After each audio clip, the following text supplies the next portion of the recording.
Salah satu dari perbaikan nasib yang paling besar terjadi di malam nisfu Sya'ban.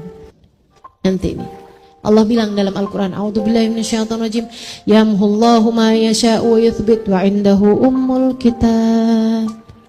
Ada yang catatan nasibnya nih dihapus-hapus sama Allah, ada juga yang ditetap-tetapkan sama Allah. Kita nggak tahu. Ada yang nasib jeleknya dihapusin diganti yang bagus-bagus, ada yang nasib bagusnya dihapus-hapusin diganti yang jelek-jelek. Nabi ketika cerita tentang ayat ini kan ayat nih, yamhullahu ma yasha'u wa yuthbit wa indahu ummul kitab. Allah yang punya lauhil mahfud, Allah yang punya buku nasib manusia. Itu akan ada waktunya Allah tuh ngapus-ngapusin, ada juga yang netep-netepin gitu. Nabi cerita, dzaka lailatun nisf min Sya'ban, itu terjadi pada malam nisfu Sya'ban. Berapa hari lagi nih bisa kita hitung jari? 7 malam 8. Itu kesempatan emas buat kita teman-teman, jangan sampai kita lewatkan. Jangan sampai kita lewatkan. Allah banyak merubah nasib-nasib hamba-hambanya malam tersebut. Jangan sampai kita lewatkan. Apa yang bisa kita lakukan? 3 hal. Pertama, banyakin istighfar. Malam nisfu Sya'ban. Sudah istighfarnya dari siangnya ya. Kalau siangnya namanya bukan malam. Ya, malam nisfu Sya'ban. Ya namanya istighfar mah bagus-bagus aja. Cuman maksud saya malam itu juga kamu jangan sampai enggak baca istighfar gitu. Banyakin baca istighfar sebelum tidur atau apa. Pokoknya terus banyakin istighfar. Yang kedua, banyakin sedekah. Usahakan malam itu ada sedekah yang kita keluarkan. Malam ya, usahakan ada sedekah yang kita keluarkan. Sudah susah bener mau sedekah, keluar dulu malam-malam. Ya sekarang mah gampang, udah di tangan, bisa transfer pakai M-banking bagi yang punya, ya kan? Gak punya usah minta tolong sama orang. Ada banyak cara teman-teman. Masalahnya cuma mau apa nggak mau gitu aja, ya kan? Kalau kamu mau kamu bisa kok gitu. Sedekah tuh malam, tuh ya. Sama yang ketiganya, kita amalin apa yang diamalkan sama para ulama-ulama sepanjang zaman ini ya, ngamalin ini. Jadi kalian gak usah khawatir, ikut aja. Kalau buat saya sih, andai gak ada yang ngajarin kecuali 1 orang guru saya gitu, saya ikut. Betul apa enggak?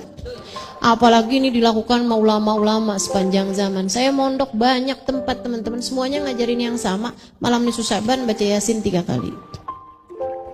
Semuanya sama. Ulama-ulamanya ngajarin yang sama. Dari Indonesia sampai ke luar negeri semuanya sama ngajarinnya.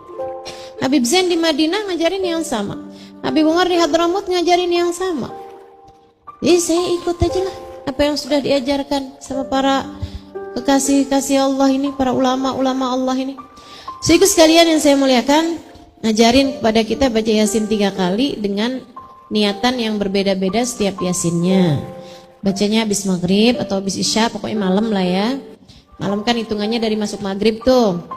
Buat maghrib, kemudian baca Yasin 3 kali. Yasin yang pertama niat, semoga dikasih umur yang berkah, umur yang penuh dengan ketaatan, umur yang jauh dari dosa-dosa, tambah hari tambah soleha, kan itu harapan.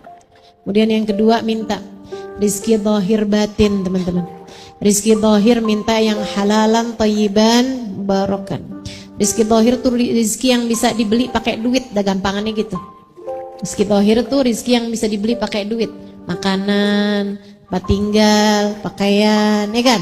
Itu namanya rizki yang zahir. Kita minta rizki zahir yang halalan, thayyiban, mubarakan. Halal bendanya, ininya, komposisinya, kemudian thayyib kita dapatnya dari cara yang halal, mubarakan yang berkah, yang bawa kebaikan buat kita gitu. Kemudian selain daripada minta rizki zahir, kita juga minta rizki batin. Apa tuh rizki batin? Ini rasa-rasa yang ada di hati. Namanya rizki punya guru yang dapat membimbing, ini namanya rizki batin. Punya keluarga yang sayang, ya kan? Punya orang-orang di sekeliling, sahabat yang bisa mengajak kita kepada kebaikan. Itu kan nggak bisa dibeli teman-teman, betul nggak?